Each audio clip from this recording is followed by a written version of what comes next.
Hi, he's Mario. And she's Phyllis. Welcome to LaTabella, the table.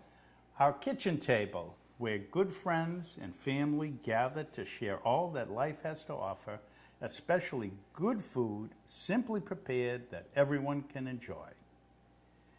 Today, we're going to prepare another one of those nostalgic meals.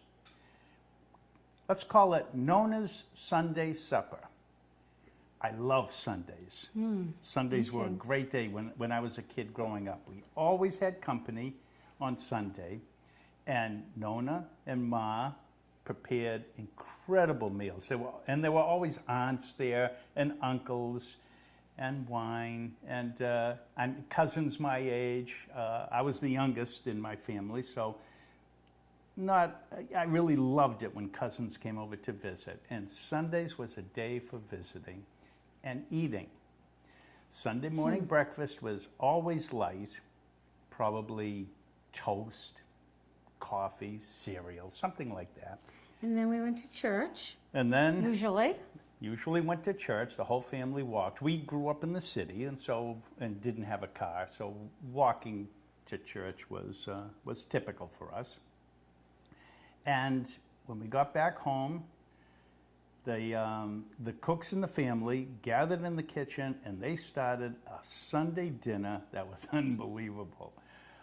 Always included pasta, always had big bowls of meat. Could have been meatballs, sausages, some sort of braciole, steak, pizzaiola, anything like that typical Italian food. And those Sunday dinners, we probably started to eat those around, by the time everyone was through cooking, around 1:30, 2 o'clock in the afternoon.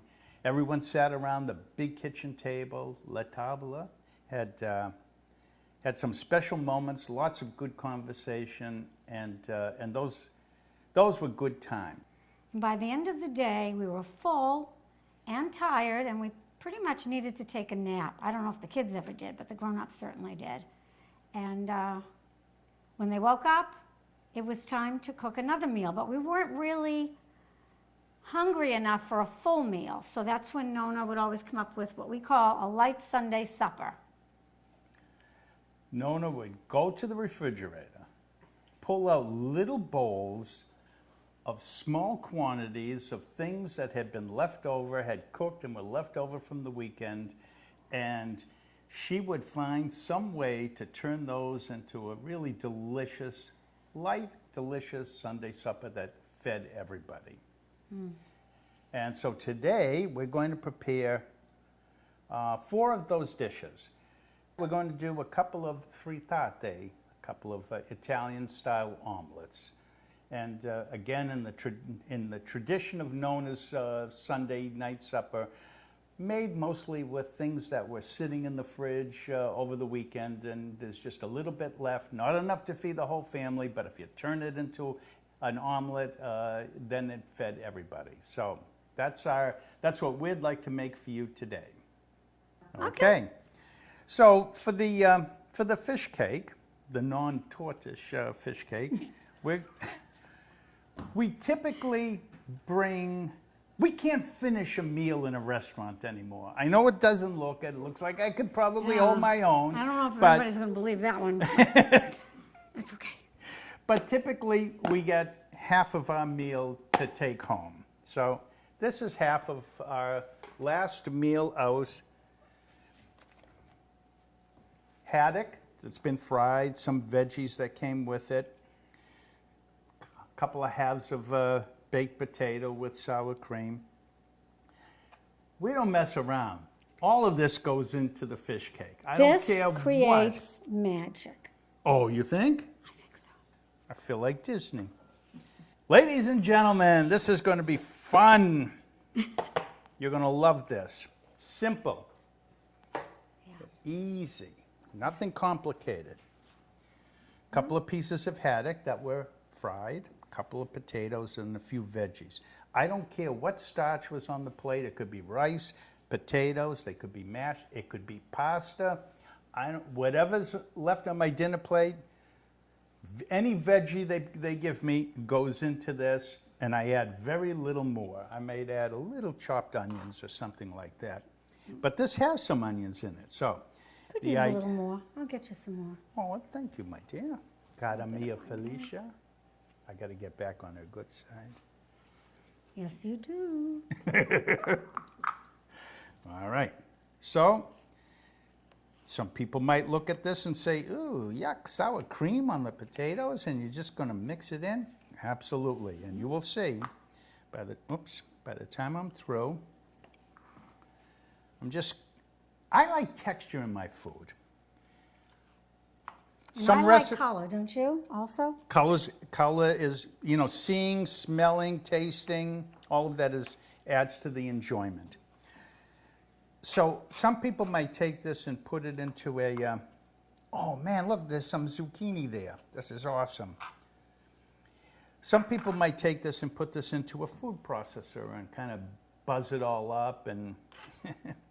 I don't know, it would come out mushy. I don't know that I would do that. Now, I do need... This is pretty easy. I do need... Typically, I would put an egg in there to bind it. And let me just beat these up. Maybe a little salt and pepper. Not too much because Well, it was highly seasoned at the restaurant. I was going to say exactly that. The food, you always season your food quite a bit. So in this particular case, when it's leftovers, I would hold back a little bit on the seasoning, maybe wait until you actually eat it when it's done, and then add your correction if you need to do that. Beaten 1 egg. Eggs are a great binder for holding foods together that are going to be cooked. I'm going to add all of this: fish, potatoes, zucchini, peels, sour cream, red peppers, parsley. Everything goes into this this dish. It smells delicious. You want me to start mixing? All right, sure. And you can do something else? I Yeah, don't know what exactly. I'll add a few onions because remember, we have to keep Phyllis happy. And we're going to just put this into the panko breadcrumbs. Maybe mix some of those breadcrumbs in, Phyllis. Okay, well you... Are you ready? I'm ready. Let her rip. Don't burn yourself. I'll try not to. Because the oil is hot there. We're going to brown that in olive oil. I use extra virgin olive oil because I like it and I buy a lot of it. I buy tanker cars of it. And, right out there you can see they pull up in the lake, tanker car. And while that's browning, we're going to take a short break and get ready for the next dish, and we'll be back shortly. Okay, so as you can see, the fish cake is browned nicely on one side. We're browning it on the other, and very shortly that'll be ready. So right now we're going to take a short break, set this aside, and prepare for the next dish, which will be Phyllis's pear gorgonzola salad, which you're going to love. I'm going to add some oil, olive oil, and I like to use an extra virgin olive oil. And as I said before, if you're doing other things where taste doesn't make a difference, you can use light olive oil. But for me, almost everything I cook with is a delicious olive oil. You want to leave that on the cooktop. I'm going to have to order another tanker car of extra virgin olive oil. It's Phyllis's cooking season in the summer. It is. I'm going to add my pears. This I'm using a Bosque pear because it's nice and firm and holds up to the heat. Otherwise, sometimes you just get pear sauce, like applesauce. So I'm going to put these in. Might sizzle. Sizzling a little bit, but that's okay. Now I know that the oil is just the right temperature. I'm going to let these just simmer for a couple of minutes in here. And then what I'm planning to do is flip them over. And then I plan on Want me to add the brushing them with some balsamic vinegar, which will end up, combined with the olive oil, a nice warm salad dressing, which I will then drizzle over the dish. I've put out already ahead of time. I use a Bibb lettuce or a Boston lettuce, and I just arranged it in the bowl. It looks nice and colorful. I have some walnuts. And previously, I had toasted these a little bit with, again, a little olive oil in a high heat pan for just a couple of minutes, gave it a flip, and that brings out the nice aroma and the oil essences of the walnut. Okay. That's all right. That's good. Now, when Phyllis puts the warm dressing on the Boston lettuce, it's very tender and as is, but when you drizzle the warm oil and vinegar on it, it kind of melts into a nice creamy dish. I love this. A lot of times this is our whole meal, just half a pear, a little knob of gorgonzola cheese, and some salad dressing on the lettuce. I'm going to put a little gorgonzola, just a chunk. You can break it off if you buy it in a cube or a wedge, or you can buy it already crumbled in a container. Whatever you find and whatever you think is the best price is how you should go with it. Kind of in the little place where I cored out the seeds. Put that in. I do like a lot of gorgonzola. I might end up adding a crumble or two around the lettuce when I plate it on the plate. But for now, we'll do that. Now I'm going to cover that. Thank you. And we'll lower that heat a tad and let those cook and soften up. And in the meantime, we'll get ready for the next dish, which will be a frittata. So now the gorgonzola is melted into the center of the pear, and I'm going to sprinkle a little bit of walnuts. If you're not a great walnut fan, you probably could use pecans, toasted the same way. You could cut them in half so you'd have less, but I've kind of left them in halves because I like that taste. I think that's great. Looks like it could use some more olive oil too on the lettuce. A little more olive oil? Drizzle. Yeah. All right. There you go. Thank you. I might add some. Did you add olive oil to that? It looks Nope. like you did. No, I didn't. A little bit. I'm going to drizzle on a little olive oil onto the lettuce. And I might add a smidge more on the lettuce of the balsamic. Just a little bit, because we have it, because it's here. And I happen to love balsamic, so. Phyllis will have vinegar. Phyllis loves vinegar and pickles and things like Yeah, that. pickle things. She can be seen drinking the vinegar at the end of the night after everyone's left out of the salad bowl. It's pathetic. So there we have it. We have a pear gorgonzola salad with gorgonzola cheese, walnuts, and a warm dressing. So we're back, and it's time to make Nona's Sunday night frittata. And as I mentioned earlier, Nona just goes to the fridge, pulls out whatever little containers there are of bits and pieces of things, and makes an Italian-styled omelet called a frittata. And by incorporating it into an omelet, spreads it out, makes it go a long way, feeds everybody. Got a pan on our cooktop here. Once again, extra virgin olive oil. Can't go wrong. Turn that on. Sorry about the beeping.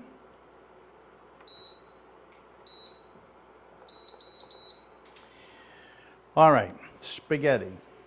Leftover spaghetti. Who knew that you could incorporate leftover spaghetti into what we call an omelet here in the States? The Italians call it frittata. It's very common. Whatever sauce is on there. Could be tomato sauce. It could be oil, garlic and oil. It could be any kind of sauce you want. Something spicy. Put that in the pot. Just like that. Now, some people like to have their, when they put pasta in the pan, like to get it up on a high heat and let it cook and get a little crispy. I like it like that. So we need to work with it a little bit. Keep turning it.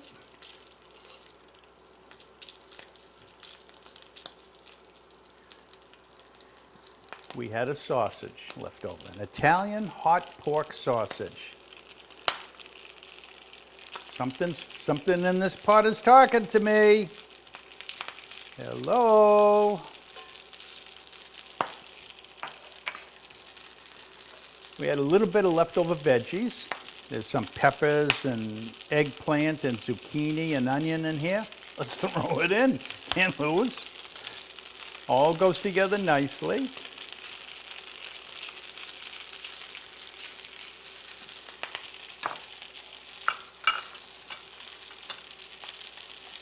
Always got to have cheese. I'm going to use some Parmigiano Reggiano cheese. I'm going to grind that up with my handy dandy little grater here. Whoops. Did you ever have, I'm sure you can hear that from the microphone, right? I'll stand back a little bit, but you can tell by the sound that it wants to jump up and burn my arm, right? Okay. And the magic ingredient that binds it all together. I'm going to lower the heat just a tad here. Eggs. I've just beaten up a bunch of eggs because we're going to make a couple of different frittata.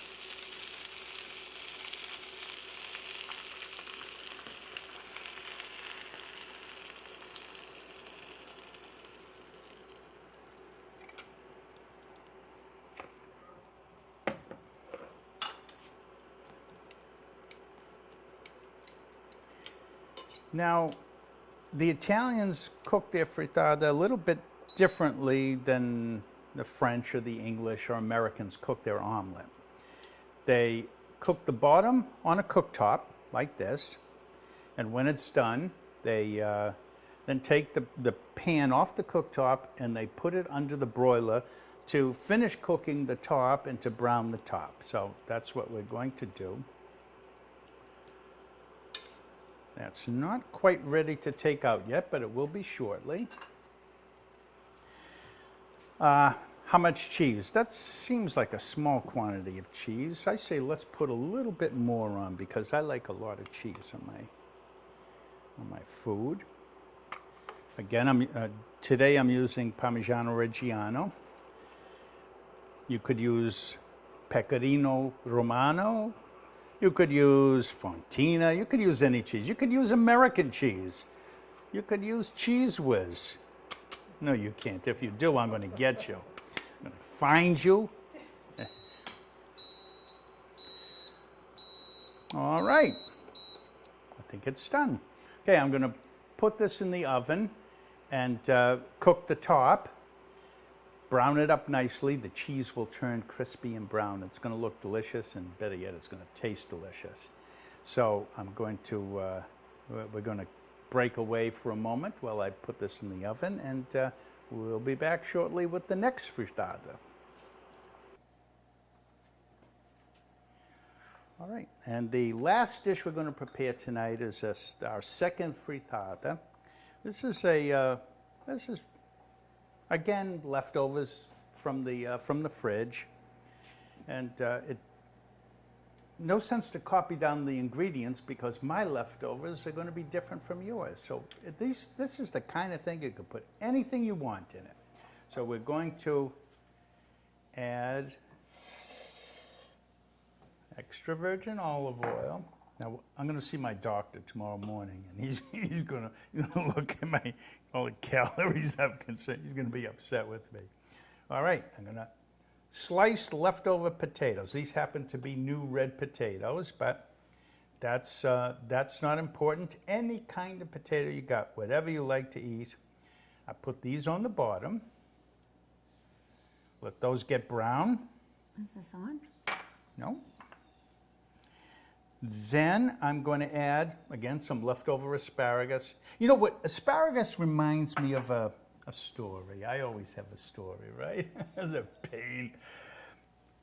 Last time Phyllis and I took our last big trip. This is while we were still working, and somebody was leaving a bag of money on my desk for payday, and we could afford to take trips to Italy or Europe. And we were in Italy with several other people. Those details are not important, and Phyllis is kicking me under the table, telling me I'm going just a little too long. So another good thing LaTabella comes in handy for. You can hide Phyllis's kicking me. We were in one of those Umbrian or Tuscan mountaintop towns. They're all beautiful, every one of them. There are those poplar trees that are upright and those red tile roofs on farmhouses all around the place, and it's just beautiful up in those towns. I can't remember which town it was. They all, after so many years, they all kind of blend together. But one of the things to do in that town was to get on a cable gondola. Don't be thinking Okemo, Attitash kind of gondolas. This was a little round cage, metal cage. You'd swear you were in like some futuristic movie, you know? It just fit two people standing upright, maybe three at the most. With me too. We were on standing in this round gondola upright. It was like a cylinder, an upright cylinder, and going up the mountainside to get to the top. There was some attraction at the top that we wanted to see. I don't think they even charge anything. It's just a No, well, service that they have because it's so mountainous. I don't know. It was all over the Italy. I'm place. pretty certain they charged something. So we're on the cable car, and I looked down, and the mountainside, the hillside, was all rocks and shrubs, and it was kind of nasty looking. But there were people walking up, hiking up to the top. One person I saw attracted my attention. It was somebody's Nona. This was an elderly woman, white hair, wrinkled face. She had all dressed in black. She had a dress that went down to her ankles, black high-heeled shoes on a rocky mountainside, a black apron, and a black bandana holding her white hair back. I know. At first I thought she was a goat or something. I didn't even realize it was a person. But she was bending over, picking up something from the ground, and I was a little too far away to be able to tell and what it was. And I was curious. I wanted to know what she was doing, because she was risking life and limb, hip and knee. And I couldn't remember the exact words to ask the question in Italian, but I yelled out, "Signora, che cosa? What thing? What thing is that?" And she, without skipping a beat, still picking whatever she was picking, yelled back, "Asparagi," Italian for asparagus. She was picking wild asparagus. I'm thinking, what the heck is so great about wild asparagus that this ancient woman would be walking on rocks up a mountainside that I couldn't walk up? I was going on a gondola. She did it. When we got back to the place we were renting, it was a great apartment in an old converted castle that had been sold as units. We met one of the other tenants there, a man from Switzerland, and he stopped to say hi. He was holding 5 spears, I just happen to have 5 here, 5 spears of little skinny asparagus. And what's that? Oh, he said, "I pick wild asparagus. I love it." I asked him what he was going to do with it. And he said, "We make a frittata." So I'm making a frittata for you. Okay, so the potatoes are browning. The asparagus is on there. We're going to add some egg now. We went through a lot of eggs today, but we're going to feed a lot of hungry people also. We'll throw it all in there. And last but not least, some fontina cheese.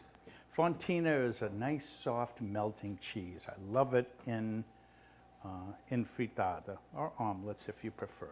Whatever you call it, make one. Make it out of whatever's left over in your fridge. You're going to love it. Now the Italians, once again, cook this two ways. Once on cook the bottom on the cooktop, and once the eggs get solid, then they put the whole thing into the broiler, and they let it brown and the top cook, and this is a pretty delicious thing. Just be sure your pan is an oven-proof pan, and when you take it out, make sure you use a mitt, because the handle, if it's metal like ours are, gets extremely hot. But they don't melt. They do burn hands, though, so be careful. Okay, I'm going to put this in the oven, and I think we're just about ready to take everything out and show you what we've prepared, and we'll sit down and eat. Well, this is Nona's Sunday night supper. Little things, leftovers taken from the fridge, put together in a frittata or a salad, and with delicious ingredients and sauces and cheese and eggs and just great stuff. Stretch it out so everybody can enjoy it.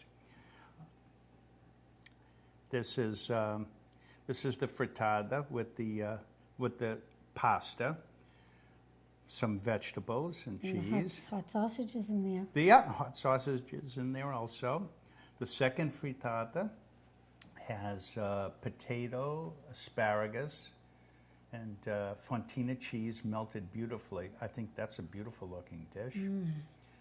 Phyllis I've got my pear gorgonzola salad with walnuts on bib lettuce. And lastly, the fish cake, also on bib lettuce. We may add a little oil and vinegar to that if you like, or we could go with this creamy dressing that I made.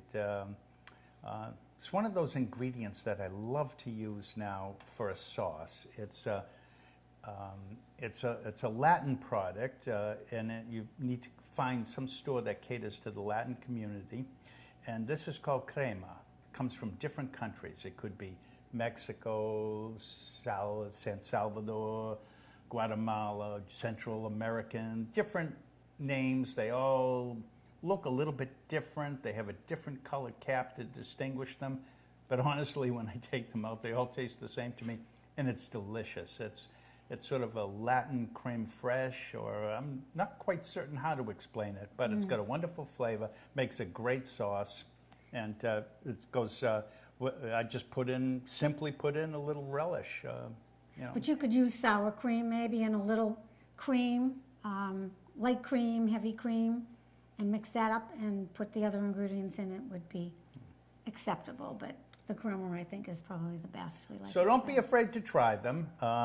And I understand that we now have a Facebook page called LaTabella with Mario and Phyllis. That's about all I know about it. I have so much to learn, but if you find it and you if you have a question for us on a recipe or how we did something, feel free to contact us through that I'd love Facebook to page. hear from We'll you. be happy. We'll respond to everyone that we can. And so until our next episode, we're glad you joined us. We look forward to seeing you again. And Phyllis and I wish you buon appetito. Buon appetito. Ciao. Ciao.